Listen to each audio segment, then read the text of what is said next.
दोस्तों, welcome to my YouTube channel. आज मैं बताऊंगा अवहट्ट हिंदी विषय में कुछ पार्ट नंबर 3 है। तो चलिए स्टार्ट करते हैं।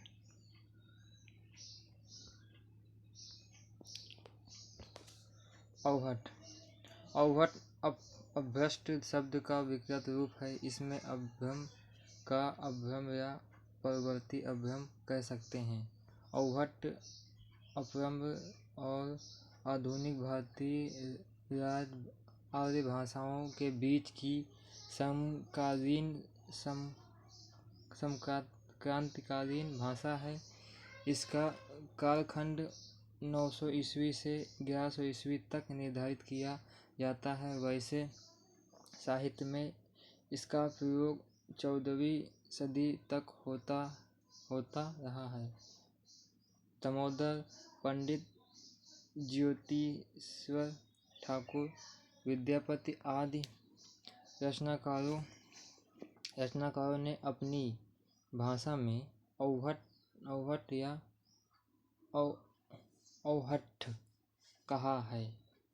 विद्यापति अपनी कृति कीर्तियता में संस्कृत प्राकृत की तुलना में अपनी भाषा को मधुरता बताते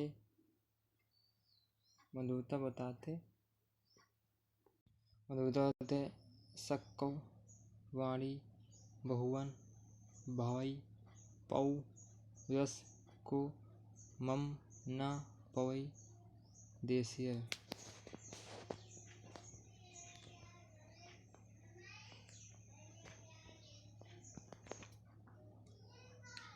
वैना सब जन मिठा ते तैनस जंपो अवहट्ठा अर्थात संस्कृत भाषा केवल बुद्धिमान लोग को भाती है। प्राकृत भाषा में रस का मर्म नहीं मिलता। देश की भाषा सब लोगों के लिए मीठी, इसे अवहट्ठा कहा जाता है। प्रमुख रचनाकार सिद्ध साहित्य, नाथ साहित्य, रोट कवि।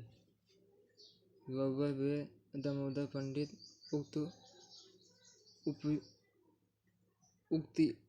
उक्ति व्यक्ति पकड़ा, ज्योतिश्वरी ठाकुर, वर्ण रत्नाकर, विद्यापति, कीर्तियता व कीर्ति पताका आदि।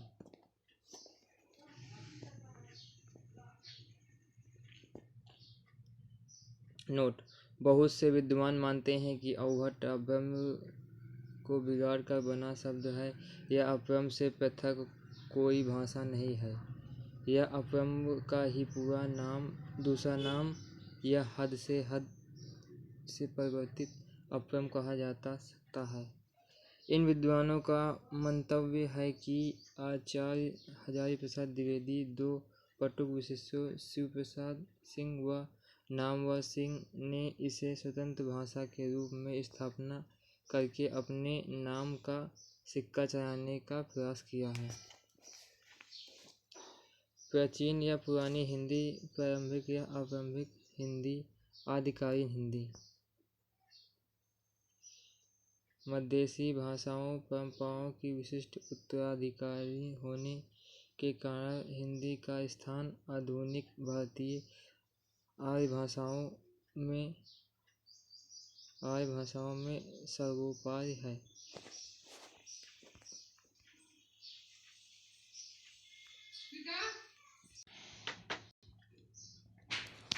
प्राचीन हिंदी से अभिप्राय है अपभ्रम अवहट्ट के बाद भाषा।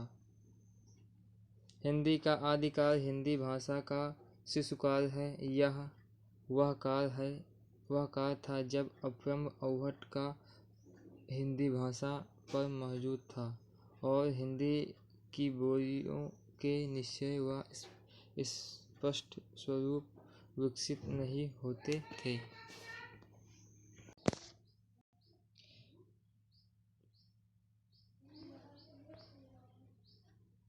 हिंदी शब्द का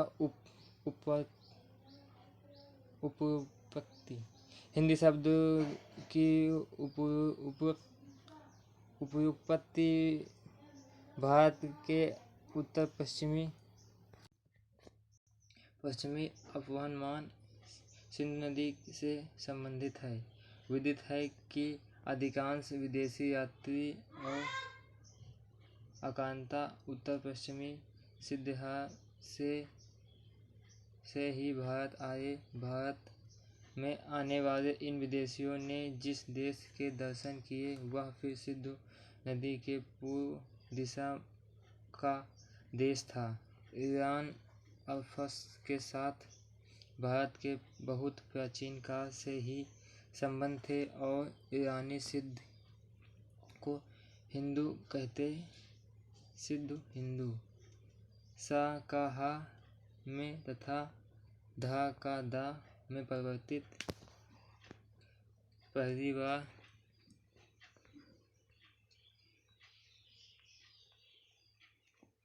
पहलवी भाषा प्रवृत्ति के अनुसार ध्वनि परिवर्तन हिंदी से हिंद बना और फिर हिंदी में फारसी भाषा के संबंध कारक प्रत्यय ई लगने से हिंदी बन गया। हिंदी का अर्थ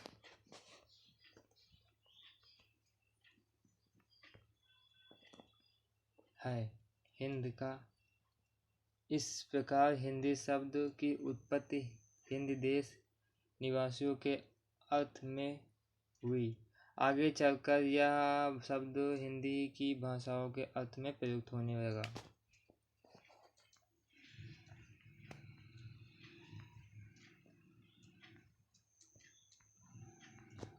उपयुक्त बातों से 3 बातें सामने आई। हिंदी शब्द विकास कई चरणों में हुआ। सिंधु हिंदी, हिंद ई हिंदी। हिंदी शब्द मूलतः फारसी का है, ना कि हिंदी भाषा का। ऐसे ही है जैसा बच्चा हमारे घर में जन्म में और उसका नामकरण हमारा पड़ोसी करे। हालांकि कुछ कट्टर हिंदी प्रेमी हिंदी शब्द की उत्पत्ति हिंदी भाषा में दिखाने वाले की कोशिश की है, जैसे हनन करने वाला, दुष्ट हिंदू,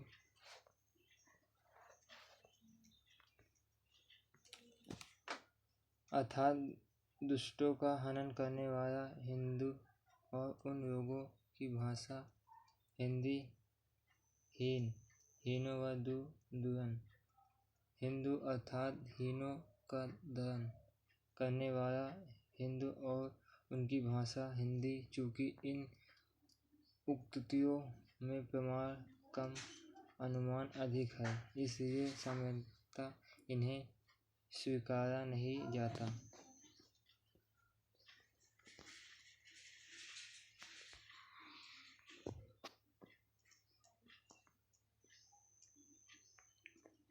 हिंदी भाषा के 2 अर्थ हैं। हिंद देश के निवासी अथवा हिंदी है हम,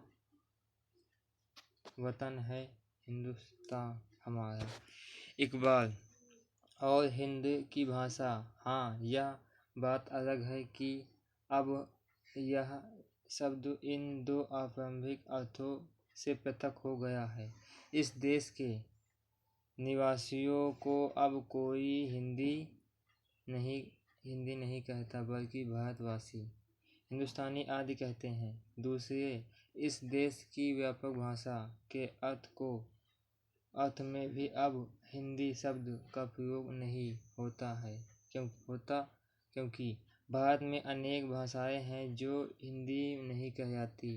बेशक ये सभी हिंद की भाषाएं हैं, लेकिन केवल हिंदी नहीं।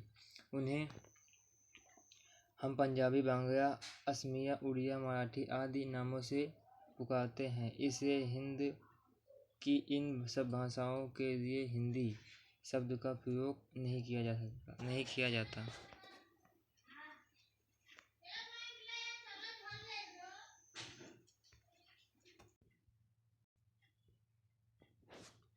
प्रमुख रचनाकार।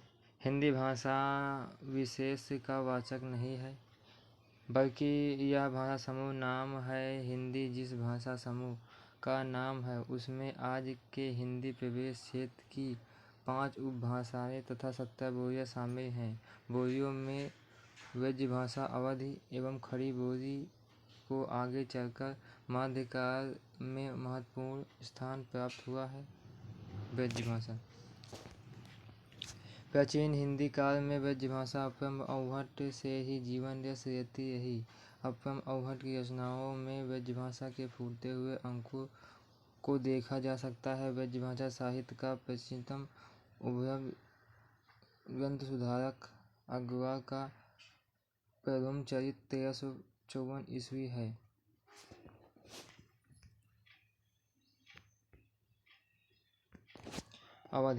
अवधि की पहली कृति मुर्रा दाऊ की चंद्रायन या रो कहा या रोचंदा 1379 ईस्वी मानी जाती है।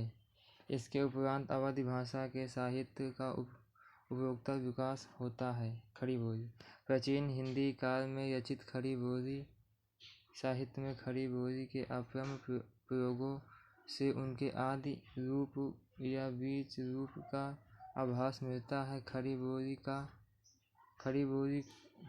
का आदिकालीन रूप सरपा आदि सिद्धों, गोरखनाथ आदि नाथों, अमीर खुसरो जैसे सूफियों, जयदेव, नामदेव, रामानंद आदि भक्तों संतों की रचनाओं में उपलब्ध है। इन रचनाकारों में हमें अपभ्रंश अवहट्ट से निखरती हुई खड़ी बोली स्पष्टता दिखाई देती है।